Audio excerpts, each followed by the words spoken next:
So when did you realize the Sleep Oasis was no longer just a side project? I think it's from attending the different in-person events, actually demoing the products, letting people try it on. Yeah. And then people, they love the products that I promote, right? Then you see the validation that I've been getting from the product. I think that instilled quite a bit of confidence in me, feeling like, oh, it can be more than beyond just a passion project. As a matter of fact, a few days ago, I actually received this really positive review from a US customer that ordered our sleep mask, the Dream Shade 3D sleep mask a few days ago. Yeah. And he said that like the mask is actually better than Manta Sleep, like the most premium and popular like sleep mask brand at the moment. I'm really glad that it actually helped him to improve his sleep as well, and to get that validation, it means a lot to me. So what was going through your mind when you saw the first like consistent sales? Excitement or maybe more pressure? Excitement. Yeah, like I mean, it's a great feeling to see that like the product that you design and then you promote, like you know, it gets validation from people. People actually order it. They enjoyed it. Exactly. And then they give you positive feedback as well. For someone like me who's new to e-commerce and also like it's my first business as well. Did you already like plan to start business, or did the idea come after returning home? Actually, I've always been the kind of person that lean on to taking like the safe path, whatever. Even for, you know, like the objective for me is kind of always to, not exactly to say the play is safe, but then I might join as not like the entrepreneur, but become like advisor or consultant to a company, and then to help like, you know, the boss, whatever, the entrepreneur to grow the company. That's always been my vision. Okay, interesting. But then also interestingly, like, you know, after I came back to Hong Kong, like the past companies I worked for, even though like, you know, I enjoy my work, and, you know, for every job that I go into, like I put in 110%, I make sure I learn, I produce good results. Like there's always been like something that is like kind of missing, right? And then like, maybe it's like, you know, I haven't had the chance to work for like very outstanding or impressive, you know, like entrepreneurs or like, you know, or leaders. And, you know, there have been times where I felt like, you know, we could have like taken the service or whatever we're doing to the next level. But then because of like ego issues, you know, politics, whatever, then you know, I wasn't allowed to do that. Like so there's always been like, you know, like a gap that I've been feeling. I feel you, so and then like the story is actually quite interesting. So there was one day when I was just watching a video and I saw this YouTube ad about and the person in the YouTube ad was saying how like, you know, doing e-commerce can be an amazing way to for you to earn your side income and to get freedom from it. And so I clicked into the ad and I saw this like 10-minute video. It's so cliche, but and I was like hooked into it. I was like, oh wow, okay. And then and I started thinking to myself, like, if I were to start an e-commerce brand, what do I need to do about it? Like, what kind of product I want to promote? And I was like, oh, I think I want to focus on sleep improvement. You know, because of, you know, the fact that my mom struggled with insomnia. I've also been like a light sleeper growing up as well. So sleep is something I really care about. Like you know, I'm like a healthy person, you know, I'm active, whatever. But then I felt like there's a lot of people who focus on eating well, you know, exercising well, like on the fitness already. Definitely. But then like not a lot of people focus on sleep, right? So I think that can be like a niche that I can focus on. And I think like, to me, I think like, sleeping well is like the starting block, you know, for everything. Like you can be eating well, like exercising well, but then if you don't sleep well, then your health won't improve, right? I think sleep is much more important than exercise and eating well. I think it's the first priority if we pay attention to our health. When it comes to health, Exactly. And then I start thinking to myself, like, if I want to do something with sleep, like, what kind of product should I promote? And it just clicked to me. Everything just clicked to me, right? And then I actually started wearing like sleeping masks, like I think like 2 years ago, something like that. I just found it to be a complete life changer for me, right? there was one time when I flew from Hong Kong to Barcelona. Yeah. It's like 13-hour flight, and then I wore a sleep mask, and then I slept for 9 hours straight. Right. So and then So when you mentioned like your mom's insomnia, like played a big role in starting the Sleep Oasis. You also mentioned like the 14-hour long trip for like the sleep mask, like it's a life-changing experience. Yeah. So can you walk us through the moment when empathy turned into action? When you decided to build something to help, is that like the moment you realized that your mom's insomnia, like really troubles you as well? Also, is that the Dubai trip? Like it's like a trigger or? I think like it's a mix of like different factors. Yeah. I think one is like I want to find a way to generate income in a way that gives me freedom as well. Yeah. As in I don't need to rely on an employer anymore, because what I've realized, from all the job experience I've had, my personality is not cut out to work for someone. Yeah, okay. I'm just like, I'm just like an entrepreneur, at heart. Like, I love taking risks, and also like, I just like, I'm a creative person. Yeah. Right. Yeah. And I've always like wanted to basically do something that contribute to the society. Okay. Like to find a purpose that is actually bigger than your own, right? There have been jobs where, I feel like, I'm learning a lot, I'm earning good money. Yeah.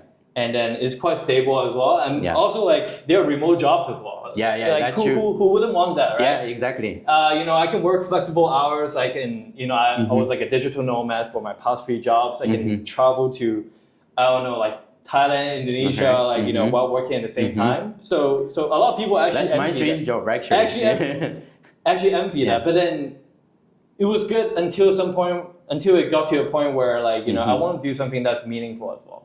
That's purposeful, right? It actually benefit other people. Yeah, that's true. And I noticed like, in our society, especially in Asia, a lot of people, they don't prioritize sleeping well. Yeah. A lot of people have insomnia, right? They have struggles, but then they don't care about sleep. How did you go from idea to launching your first product? Did you like start small and test, or did you just go all in with the first batch? Start with like an MVP, actually. I think it's like, for me, like the way that I started is like I basically tested different sleep mask brands out there. Yeah. Basically, how many did you test? Maybe over 20. Over 20? Yeah, Okay. I contact like a bunch of factories, and then like I try all the different samples, and then I pick the best one out there. And then based on the one that I try, like I note down all the feedback, like what I like and what I don't like. And then for the one that I like the most, and then I just fine tune and customize like on top of it, right? And then instead of like, some people think like have this misconception. They think that like, when you launch a product, it means like you have to stock like massive inventories, a lot of upfront costs, but then. There are actually some suppliers that are willing to, with you just like, start off small. You can just order like a minimum quantity. Yeah, especially in Shenzhen, like this area, like, you can basically like start with like even 10 or 100. There are no these small factories that support, like a one-stop solution about the whole supply chain. Yeah, like 10 to 50. And then, there are some that even like, take care of all the logistics for you, right? Yeah. So you can just like start small and then like test the product and see what kind of feedback you get, and if there's a lot of traction, then you can always decide to scale it up afterwards. Yeah, I think also that's the benefit of starting like a business in the Bay Area. Yeah, like the Great Bay Area. Sorry, not the Silicon Bay Area. Yeah. If you are running the same kind of project like in UK or other country, probably it's so difficult to start like 10, 50, like a minimum order. Like nobody will. Yeah. Because you're so far away, and you also don't speak the local language. Yeah. It takes you like quite a bit of time to receive the samples. That's you true. decide to source from China as well. Yeah. Whereas like being based in Shenzhen in China, like or Hong Kong or whatever, like you can get the samples like very quickly. Yeah. Yeah. Okay. What was your vision at the start? Like solving a specific problem or simply building something around better sleep? Actually, just like a passion project. Okay. because I never had, sort of like a side hustle before. So it's kind of like my first like side or passion project. Yeah. I just want to do it for the sake of like just executing and doing it. And I actually don't have like, too high of expectation, but then I realized I just think that like I want to promote products that actually benefit me. Yeah. And I think to myself, like if it can benefit like a light sleeper like me, then I'm sure it can benefit, hundreds of thousands or millions of people out there who also suffer from light sensitivity or like insomnia as well. Definitely. And I just start from a place like that. Basically, I didn't have a vision of like, oh, I want to start it because I want to turn it into like a 7 or 8 figure business or anything like that. Yeah. But that definitely makes much sense. Yeah. Yeah. Okay. So those first months required like mostly organic. You mentioned like before. What kept you motivated when things were slow, especially like the first couple months and. Actually, the first couple of months, like I didn't really put much effort into really growing the platform. Okay. Other than the fact that like occasionally, like if there's an event organizer that invite me to join an event to become a sponsor, then I participate in those events, and I let those people try it on, and just to get the feedback, film like a review video of them and post it on social media, and. Also, there's not much risk or stress for me because I have a full-time job. Yeah, right? that's true. Yeah, and it's not like I need to rely on it to or anything like that. I also have enough savings as well, so there's no risk for me. So it's just like a stress-free trial and see how it goes. Yeah, stress-free trial and see how it goes. Like and then Okay, so later you began running Facebook campaigns. Sorry, let's go back to the. Question 7. You said the orders started coming like organically. What do you think helped create the traction like early on? I think it's word of mouth. Yeah, like a lot of the events that I attended, a lot of those people are actual health coaches as well. Like they wear, they have a habit of wearing the sleep mask. Yeah. And then even like the most premium, most expensive one, like Mental Sleep, right? Yeah.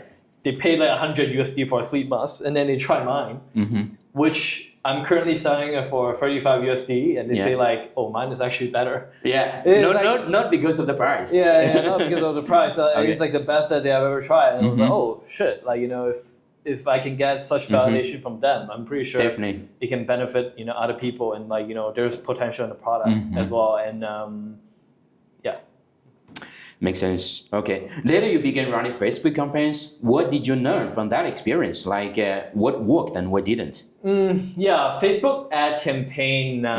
It's an interesting experience because when before I had no experience in with advertisement, like Google ads, Facebook ads, or whatever. I think what I learned from running Facebook ad campaign is just like the ad creative. Need to be high quality. Yeah. And it also requires quite a bit of like try and error as well. You have to experiment with like, different, ad creatives. And also the way that you run the ads is constantly changing all the time as well because of new policy. Yeah. For example, like, Meta, like they launched this, like, they have this like, Andromeda policy a few months ago, which means like now like you want to rely more on like the Meta AI algorithm to find the audience for you instead of like trying to select your whatever interest audience that you think might fit your profile. Okay. Because like the AI algorithm is just so much more powerful nowadays. They just optimize their workflow with the AI and everything. Yeah. Like they analyze your target market and exactly. Yeah, your product niche. Yeah. Okay. Yeah. That's interesting. Yeah. Instead of like rather than just like limit it to whatever interest audience that you think will benefit. Yeah. Because like that kind of like limit, the potential reach that you can get, and also in terms of the budgeting, as well, like when to adjust it. Like there are a lot of details you have to pay attention to. Yeah. And you can really learn a lot of those things after you start running the campaign yourself. Yeah. Yeah, got it. So now you're still like a small team, huh? But that's inventory, logistics, and customer support. Like to handle every day. How do you manage all of that behind the scene? And do you have any small systems to or routines that help you stay organized as all this grow? Yeah, I think there's actually no better time than starting a business right now. Because of AI. Yeah, that's AI, true. Actually does a lot of the heavy lifting for you already. When it comes to product design, or even replying to emails, or even Facebook ad, Google ad analysis, and also I hire some experts in the field as well. I have a web development guy who helps to revamp the website for me and to help me to update certain features. And then I also have a marketing freelancer that I outsource much of the manual work when it comes to email marketing or Google ad monitoring as well. So they definitely take a lot of the stress away from me. I think the key is just to understand your strength and weakness. Focus on the strength, focus on the high priority tasks, and all the manual tasks, like the things that you're not good at, just outsource it to the people who are good at it. How much percentage does AI do in your working floor, or how much percentage outsourced, and or how much percentage you directly manage? I think it's hard for me to come up with a percentage. Okay. But then I mean, I'm sure everyone uses AI nowadays. For sure. I mean, even when it comes to decision making, sometimes I'll just ask AI just to get a second opinion, right? But then I think I spend most of my time actually researching the products, understanding the competitive landscape, and also trying the products myself, filming educational videos. And then I have a team of people to do the editing for me, and also to take care of all the manual work. And I think I'm also the one to review the work and to approve the work as well. Definitely. So I'm I'm basically the brain, right? And then and then I have my right arm, left arm, and left leg and right leg as well. You're kind of also the main operator, but also kind of the project manager. Yeah, exactly. And use whatever source AI or outsourced. So in the old days, it probably take at least from in this size of the small startups, you can need 5 or 6 people to do the whole job. And now, just delegate to AI and outsource team, then it just works out. Yeah, for sure. Yeah. So how do you decide which sleep-related products or feature to expand into? Yeah, it's a good question. I think for me, it's market research, understanding what kind of products are trending in the market at the moment. And then also listen to customer feedback. What kind of problems or struggles they are having with sleep. And then from there, you kind of just research the product, and then you order the products, you test a bunch of products yourself. And then you decide what is actually right for you, and then you kind of promote it that way. You kind of have to balance between strike a balance between the whatever is trending right now, and also the functionality. What's been the most popular product so far, and why do you think people connect with it? We recently launched a multi-head massager. So that's quite interesting. Red light heat therapy function. 30 different modes. And that's been doing pretty well in the US market. That's amazing. I think the reason behind it is, if you think about it, the labor cost in Western countries like the US is super high compared to Asia, right? I mean, here in Shenzhen or in Hong Kong and Thailand, massage is extremely accessible. Definitely. You can get cheap massage and high quality massage, basically every 100 meter or whatever. But then in US, everything that involves human, labor and it's really high cost. And you have to pay a fortune to get a decent massage, whatever. And so that's why I think it's been a reason why it's been doing so well. It's imagine you buy a multi-head massager for just even if it's like close to 200 USD, right? But then you buy it, and then you can just enjoy endless massage afterwards. I think it's a huge, really huge like value for them. That's also, I think, is a huge demand, especially in the office, people. Yeah, just so you office workers, athletes or people who are active or exercise a lot or have back pain, neck pain. Okay, so what's been the biggest challenge so far running the Sleep Oasis? I think the biggest challenge so far is how to scale it up. Right? I think like I kind of see it in different phases. Like phase 1 is like how can you get it from 0 to 1 order, which is phase 1, which is actually quite difficult. Actually, right? It is. Yeah, product market fit, like because sometimes like you promote a product that you think like I like it a lot, like it benefit me, but then the market like might not think exactly. Like the beginning is always the most difficult. It's always the most like but I get over the hump already, right? And then phase 2 is like how can you kind of from like from 1 order to maybe like 1 order a month to like 10 orders a month, right? Or like 30, 40 orders, and we crossed that already. We also got that over the hump.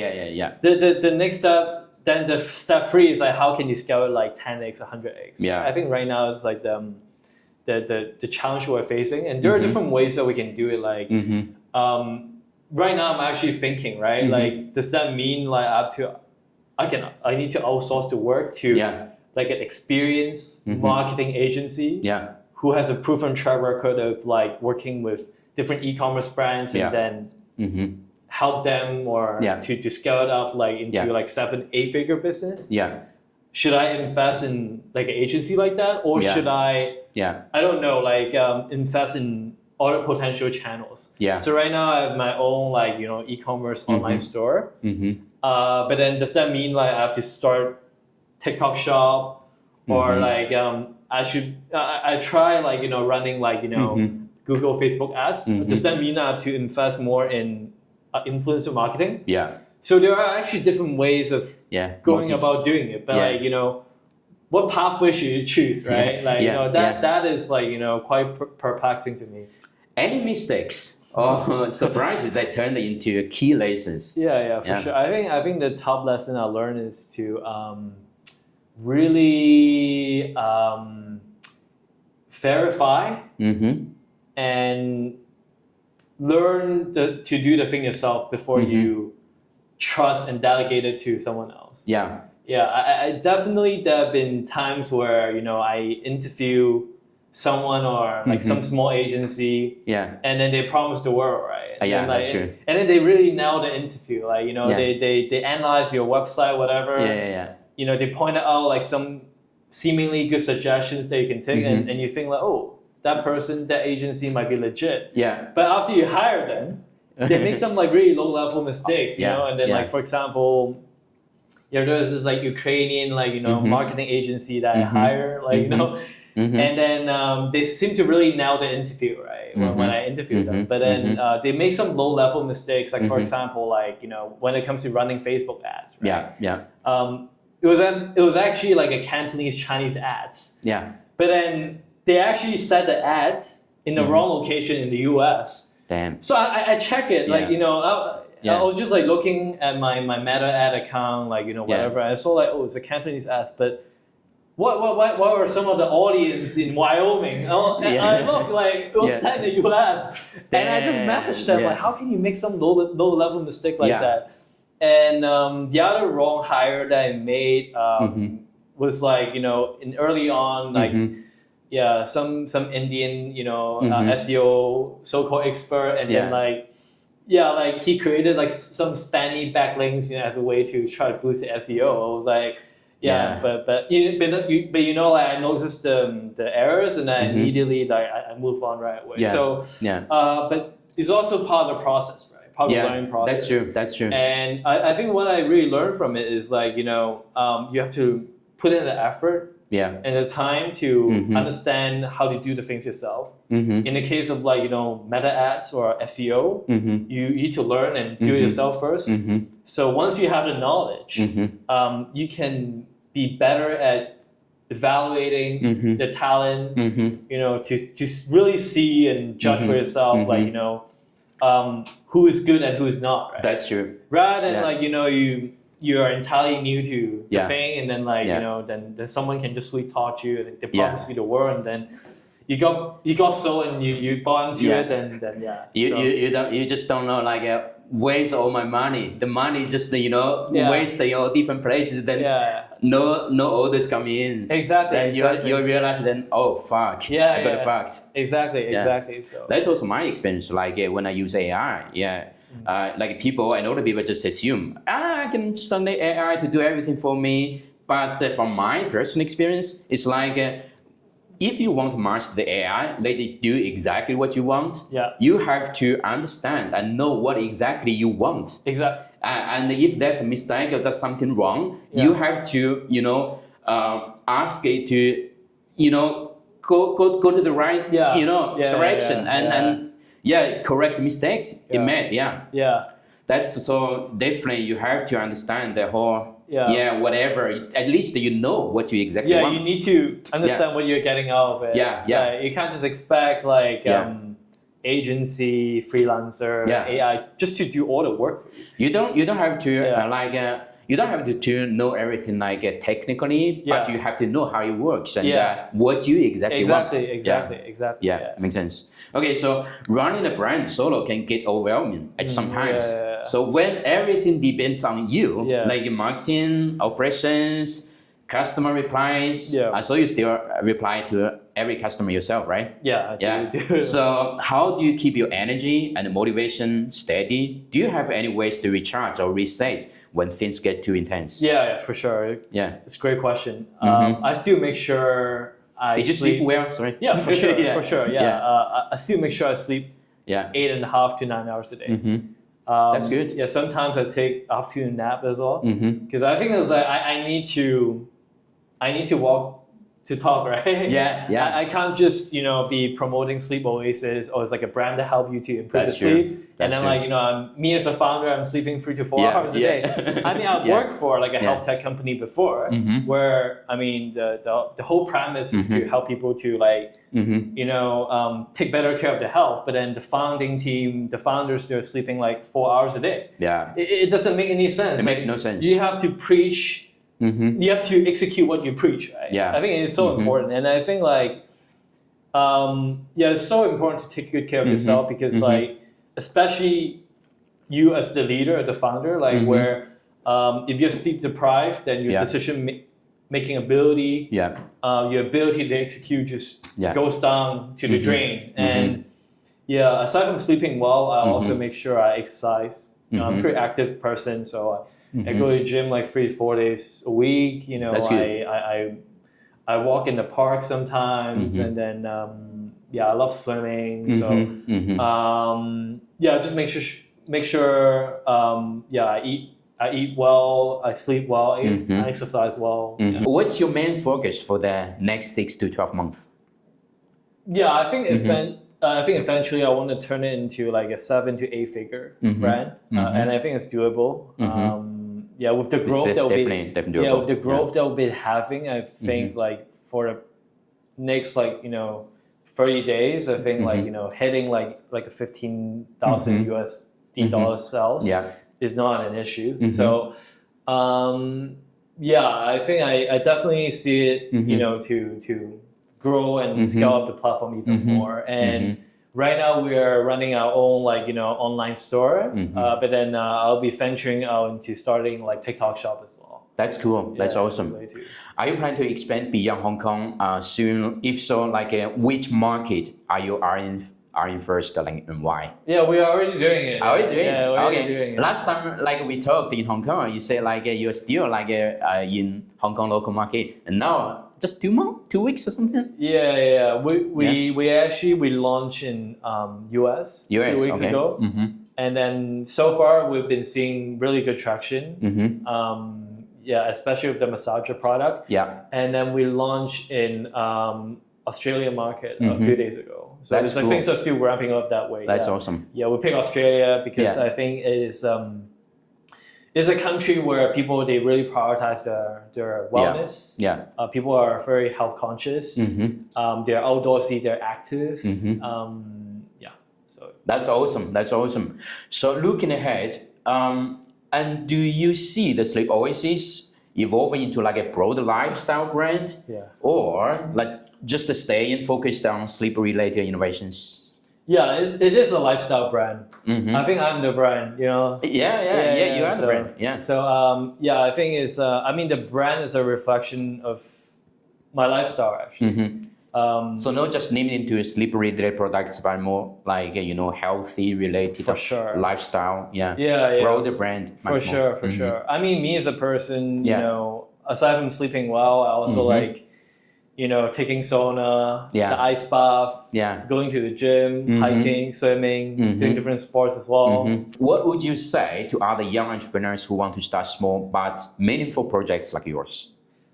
Just don't overthink it. Just do it. Just do it. Turn your passion into something that monetize. Right? Ask yourself, like, you know, what are your interests? What are your passion? And just find a way to monetize it. Turn it into something that actually generate income. And then, just don't overthink it. Just do it. And you realize, like, there's actually, like, no risk, you know? Like, there's actually no risk and, no nothing. Like, all the risk, all the fear is just a thing of your imagination. Right? You don't need a perfect plan. Right? To start. People always start, you know, with imperfect, you know, situation. Right? And you figure things along the way. You bump into problems, you know, that frustrate you, that make you question yourself and doubt yourself, but that's how you learn. And from the problems that you solve and you overcome, you just learn, grow, and evolve, you know, as a person. That's well said. I totally agree. And then you become a better person, and then when you do something that is authentic and true to your core, to your purpose, and then you just feel like a new person. And then you start attracting people who believe in your vision. So you get better friends. You know, you upgrade your social circle as well, and then the quality of your life also improves as well.